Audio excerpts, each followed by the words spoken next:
بسم اللہ الرحمن الرحیم۔ کالج کی لڑکی کا بس ڈرائیور کے ساتھ نکاح۔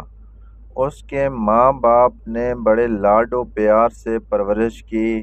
جوان ہوئی تو والدین کی رضامندی کے بغیر کالج کے بس کے ڈرائیور سے خفیہ نکاح کر لیا۔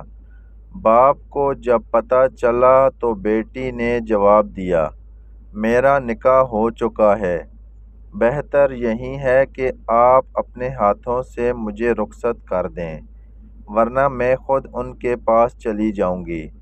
باپ نے کہا کہ اگر آپ کا یہ حتمی فیصلہ ہے تو آپ نے گھر سے جو کچھ لینا ہے لے لیں اور خود ہی اپنے شوہر کے پاس چلی جاؤ، لیکن یہ یاد رکھنا، اب آپ کا ہم سے اور ہمارا آپ سے کوئی تعلق نہیں رہا، آپ ہمارے لیے مر گئیں اور ہم آپ کے لیے۔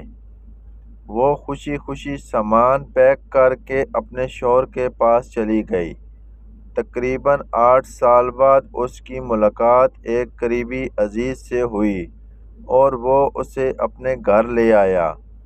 خیر و خیریت دریافت کرنے کے دوران اس نے زار و قطار رونا شروع کر دیا۔ وہ سمجھا کہ شاید گھر کے حالات صحیح نہیں ہوں گے۔ والدین کی نافرمانی اور جدائی کا پچھتاوا اسے رلائے جا رہا ہوگا۔ تمام گھر والے اسے دلاسے دینے لگے اور رونے کی وجہ دریافت کرنے لگے۔ بہت اصرار کے بعد اس نے رونے کی وجہ بتائی۔ وہ کچھ یوں گویا ہوئی، میں نے والدین کی نافرمانی کی، ان سے تمام تعلقات ختم ہو گئے، اس کا پچھتاوا تو مجھے ساری زندگی رہے گا۔ مالی لحاظ سے بھی مجھے کوئی پریشانی نہیں ہے، اللہ کا دیا سب کچھ ہے، لیکن میرے لیے جو سب سے زیادہ تکلیف دہ بات ہے وہ کچھ اور ہے۔ میری صرف ایک ہی بیٹی ہے۔ میرے شوہر جب نماز پڑھنے کے بعد دعا مانگتے ہیں تو میں نے چھپکے سے کئی بار ان کی دعا سنی ہے۔ وہ روتے ہوئے اور گڑ گڑاتے ہوئے اللہ پاک سے دعا مانگتے ہیں تو میں نے چپکے سے کئی بار ان کی دعا سنی ہے۔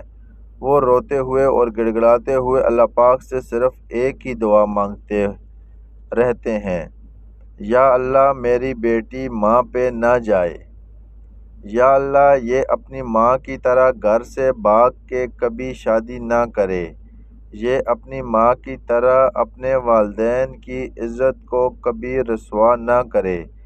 یہ دعا تمام لڑکوں اور لڑکیوں کے لیے ایک پیغام، ایک نصیحت اور ایک اعلان ہے۔ اگر کوئی سمجھے تو اللہ پاک کسی بھی ماں باپ کو اپنی اولاد کی رسوائی سے بچائے، آمین۔